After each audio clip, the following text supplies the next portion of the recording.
ஒரு ரயிலுக்கு கொடுக்கப்படும் 25,000 வோல்ட் ஏசி மின்சாரமானது அப்படியே நேரடியாக ரயில் இன்ஜின்களில் பயன்படுத்தப்படுவது கிடையாது. மாறாக அது பல பிரிவுகளாக பிரிக்கப்பட்டு அதில் வெறும் 700 முதல் 1500 வோல்ட் அளவுள்ள மின்சாரம் மட்டுமே இன்ஜினை இயக்க பயன்படுத்தப்படுகிறது. முதலில் ரயிலின் பேண்டோகிராஃப் மூலம் பெறப்படும் இந்த 25,000 வோல்ட் அளவிலான அதிக மின்னழுத்தம் கொண்ட மின்சாரமானது ரயிலில் உள்ள மெயின் ஜெனரேட்டர் மூலம் 1500 வோல்ட் அளவுள்ள ஏசி மின்சாரமாக மாற்றப்படுகிறது. பின்னர் இந்த மின்சாரம் இரு பகுதிகளாக பிரிக்கப்பட்டு அதன் ஒரு பகுதி டிராக்ஷன் ரெக்டிஃபையர் மூலம் 750 வோல்ட் அளவுள்ள ஏசி மின்சாரமாக மாற்றப்பட்டு ரயில் பெட்டிகளில் உள்ள மின் சாதனங்களின் பயன்பாட்டுக்காக பயன்படுத்தப்படுகிறது.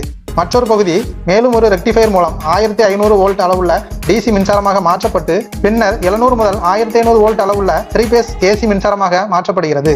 இந்த மின்சாரம் தான் ரயிலை இயக்குவதற்கு தேவையான டிராக்ஷன் மோட்டார்களுக்கு சென்று டிராக்ஷன் மோட்டார்களை இயக்கி ரயில் சக்கரத்தை சுழல செய்கிறது. இந்த வீடியோ உங்களுக்கு பிடிச்சிருந்தனா லைக் பண்ணுங்க, அப்படியே நம்ம சேனலை சப்ஸ்கிரைப் பண்ணுங்க.